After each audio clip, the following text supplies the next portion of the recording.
Para quem estuda e tem um nível mínimo ali de conhecimento, um nível razoável de conhecimento, a pior experiência que existe é tentar expor aquilo que está dentro da sua cabeça e que ele sabe, mas na hora de falar ele percebe que a coisa toda fica muito confusa. Ele não consegue expressar aquilo que ele sabe com claridade. Porque uma coisa é o conhecimento, outra é a expressão desse conhecimento. Uma coisa é o conhecimento interno, que aceita até certo ponto alguma desordem, que aceita ser abarcado como que por um vislumbre, como que visto tudo como se fosse uma coisa só. E outra coisa é a verbalização desse conhecimento, a comunicação desse conhecimento, que já exige algo a mais. Essa comunicação ela vai exigir que a nomeação de tudo o que está sendo comunicado seja feita. Você precisa nomear cada coisa, cada elemento que está sendo comunicado. Ele não aceita o silêncio. Você precisa falar. E quando você fala, você precisa nomear. E quando você fala, nomeia, você precisa dar uma ordem para esses elementos, né? Você não pode dizer, como no pensamento, que você às vezes pensa tudo de uma vez, você não pode dizer tudo de uma vez, você tem que dizer as coisas com uma certa ordem. Essa ordem exige lógica, exige um monte de outras coisas, tá? Vou dar um exemplo simples. Então imagine que você, uma pessoa que você gosta muito, uma pessoa que você ama, que você vê várias qualidades. E pense nessa pessoa, pense nas qualidades dessa pessoa. Então você vai perceber que não há dificuldade de pensar nisso. Só que você pensa na pessoa, normalmente você pensa a pessoa como um todo. Você não fica assim, eu gosto da pessoa por causa disso, essa qualidade. Não. Você pensa ela como uma pessoa cheia de qualidades, cheia de características agradáveis. E essas qualidades parece que assim estão no seu pensamento como um todo. Todas juntas, todas de uma vez. Mas se você tentar descrever essas qualidades, se eu pedir para você descrever essas qualidades para mim, aí vai começar a dificuldade. Porque no momento de descrever isso, cada qualidade precisa ter um nome. Você precisa verbalizar. E essa verbalização exige distinção. Porque há coisas no pensamento que às vezes nós sabemos, mas nós não nomeamos. Qualidades, características, às vezes nós não nomeamos. Mas se você comunicar, você vai ter que verbalizar. Você vai ter que dar um nome para aquilo. Ou pelo menos descrever aquilo, né? Se você verbalizar, você vai precisar dizer cada coisa uma após a outra, porque não dá para falar tudo de uma vez, né? E além disso, toda descrição vai precisar seguir uma ordem lógica, o que o pensamento meio que dispensa. Nós conseguimos pensar quase tudo assim, como se fosse um todo, um emaranhado todo, e a gente consegue lidar bem com isso, mas na hora de falar não pode ser assim. E é exatamente essa exigência da verbalização, e quando eu falo verbalização, não só falar, escrever, colocar para fora, comunicar. Essa exigência é exatamente a dificuldade que mesmo as pessoas mais inteligentes normalmente têm.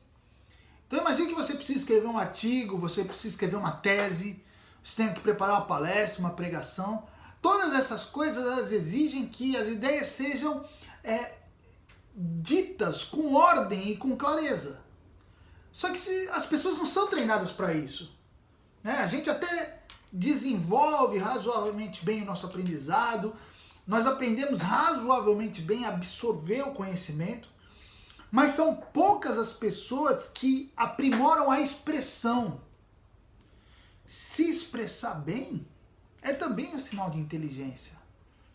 E a boa expressão, ela é nada mais nada menos que o reflexo de um pensamento organizado. Então, um pensamento organizado, ele facilita e vai acabar, consequentemente, se refletindo numa boa expressão, numa boa comunicação. Então, nós temos que buscar antes.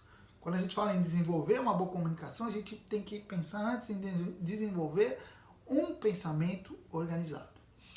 E tudo que é organizado pressupõe um método. Porque não existe organização sem um método. Se você vai organizar algo, você tem um método de organização. Então quem quer ter um pensamento organizado para poder se expressar com clareza, com objetividade, precisa desenvolver um método que lhe auxilie na organização do seu pensamento. E no meu entender, esse método, ele inicia com 3 fases, com 3 partes, ele tem 3 partes, né?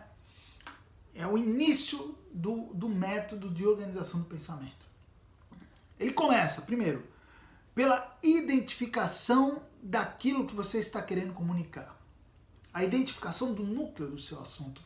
Porque tem muita gente, é impressionante, que assim, sabe o que quer falar, sabe o tema geral, mas se você perguntar, mas o que desse tema você quer comunicar, a pessoa se confunde, ela não tem certeza. Então a primeira coisa é decidir, identificar o que eu quero falar desse tema, o que eu quero abordar exatamente desse tema. Isso é a base de tudo, sem isso não dá nem para começar. E a segunda ação envolve identificar o problema que está sendo combatido, porque geralmente assim, uma tese normalmente é a resolução de um problema, geralmente é isso. Então você precisa também ter claro na sua mente qual é o problema. Você está trazendo um tema, você quer falar exatamente esse ponto desse tema, mas qual é o problema que ele está atacando? Isso é muito importante você identificar, porque toda apresentação de uma tese envolve isso. E saber qual é o problema que está sendo selecionado, quando você sabe o problema que você está solucionando, você sabe exatamente qual é o seu objetivo com aquela tese. Então, veja, isso te dá uma direção, um balizamento. Isso é um instrumento metodológico, mas também é um instrumento psicológico. Porque você saber exatamente o que está atacando lhe dá bases mais seguras. Você fica mais confiante. Isso vai lhe ajudar a desenvolver o raciocínio. E eu falei que eram 3. Então, identificação do núcleo do seu assunto, identificação do problema. E o terceiro ponto aí é aprender a fazer com que os argumentos apareçam. E por que eu estou falando isso? Porque muitas vezes nós sabemos muitas coisas sobre determinado assunto. Só que essas coisas, elas foram absorvidas, foram jogadas dentro da nossa cabeça e são um emaranhado de ideias que flutuam ali dentro, sem nenhuma ordem, né? E muitas dessas ideias, inclusive, estão escondidas. Nós sabemos, mas nem sabemos que sabemos. São ideias que às vezes estão lá no inconsciente, foram guardadas, mas guardadas ali numa gaveta bem escondida na nossa mente. São nossas, mas ainda não vieram à tona. Então, uma das coisas mais legais de desenvolver o método argumentativo é descobrir maneiras de fazer com que essas ideias que estão escondidas comecem a aparecer, comecem a vir à tona. Como é que você vai fazer isso?